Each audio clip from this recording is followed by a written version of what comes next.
Good evening, high school hoops fans, and welcome into the Fink's Full Court Press with thanks to Fink's Used Cars and Fink's Harley Davidson. He's Chris Toll. I'm Dylan Kearns. There were a lot of close games tonight, Chris. Yes, there were. I actually found myself up on the hill tonight, and that one did not disappoint either. It didn't. We have some highlights, so let's get to them. Tri-Valley at John Glenn at the Fish Tank. First quarter, Scotty's up 2. Nathan Walker with a wraparound pass to an open Bexley Woodard. The shot's good. Game was tied at 4. Scotty's with the ball. Eric Neal drives to the cup. Look at this. Up and under. Gets the layup to drop. Impressive bucket. Later in the quarter, watch this from Noah Nichols.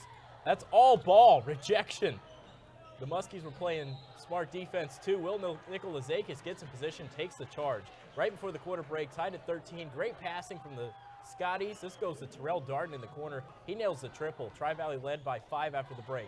More defense on display. The second, Max Lyall rejected by Caleb Larrick. Now before half, Nicolazakis gets it to the paint to Caden Wells, and he gets the bucket to fall through the contact, picks up the and one. John Glenn responded up 7 at half, but Tri-Valley came fighting back and down the Little Muskies 50-48.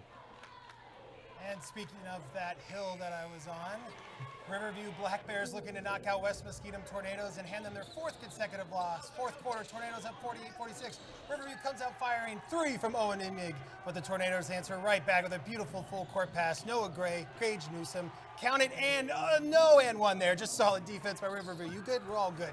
The transition offense for the Tornadoes was a whirlwind as Riverview Jack Porter flies in for the 2, but Riverview would not back down. Brody Border says, I'll run through a tornado, count it, and the foul. But Jack Porter always ready to respond. Nice scoop and finish. Hey, Dylan, what happens if you give Owen Emig a good look from 3? You get a game-tying 3. All with less than 4 to go, we're tied. Noah Ray with a nice touch around the rim.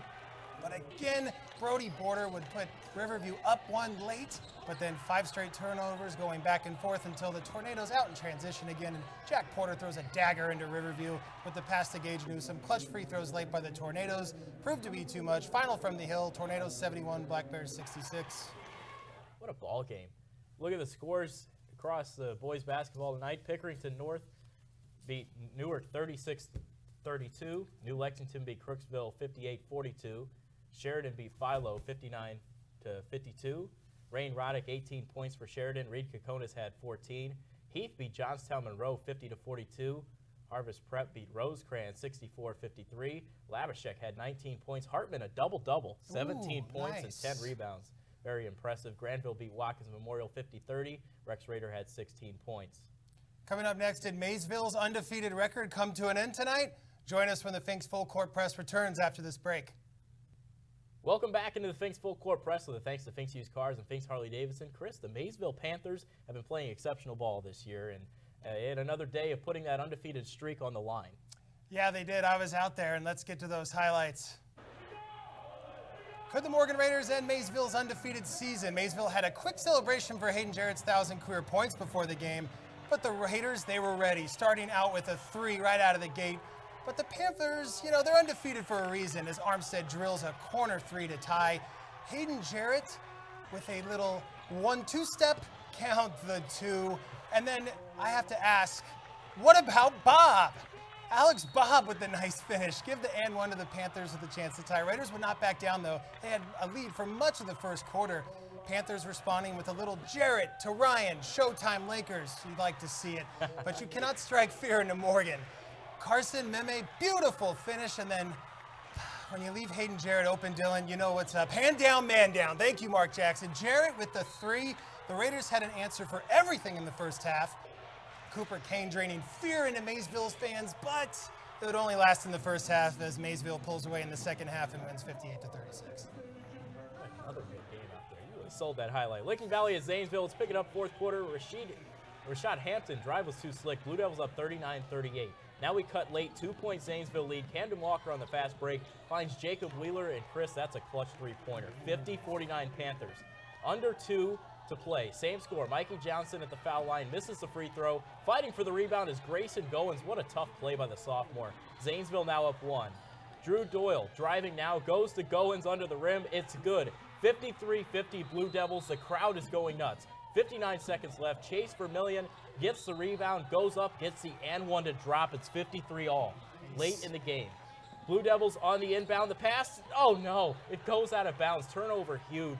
That's a swing, huge swing with a game under a minute left. Panthers with the ball again and fouled with 22 seconds. Gunnar Bowman, he heads to the free throw line, and that would be all for Zanesville. He gets both the drop. They're handed their 4th straight loss by 3 points or less. Brutal. They played hard-fought game as Hampton had 24 as the Blue Devils fall to 1-10. Let's head over to the girls' scores. Fisher Catholic 57, Bishop Rosecrans 26. Newark beat Pickerington North 57-37. Wheeling Central beats Caldwell 68-37. And I apologize on the Crooksville score earlier. They had 22 in that game, so that was a missed one right there. John Glenn, their play style is interesting. I was out there for that one, the fish tank. Yeah. But I will say, they come out of the gates aggressive. Every John Glenn game I've been to so far, they're not afraid to get out on the run. They get the rebound and they just go. And I think that up-tempo pressure is something that's really helped them to play good basketball, despite the loss tonight against a good Tri-Valley team. Yeah, and you were out at Zanesville, and they have lost how many games? Exactly. I mean, that's one thing. Like 3 or less, Yeah. 3 or less points in 4 straight games. And you know they fought hard against Maysville a few weeks ago. Late in that one, third quarter, they were battling. They almost gave Maysville their first loss of the year. They ended up pulling out in the 4th quarter of that one. But I'm telling you, this Zanesville team has fight, and they play hard towards the end. They had a couple missed free throws late in that game, and that's crucial. I mean, you come down the stretch, you had to lead 53-50. You're up 3 with a minute. Hit those free throws, you close the game out. That was one of their big Achilles heel tonight. Yeah, absolutely. And you kind of feel for Morgan. They gave Maysville quite the scare tonight. Put that undefeated record to the test. They did. They competed for a half. Yeah. And then I mean, turned it I around. was there. They came out. They were not scared. They were doing Hayden Jarrett's 1,000-point celebration, and Morgan was ready to roll. They were sitting there waiting to attack the court. They came right out of the gates. People were getting a little nervous in the stands because Morgan led for most of the first half. Yeah, I mean, that's definitely something. You put that, despite the opponent, right? You look at a Maysville team, and they're playing great ball this year.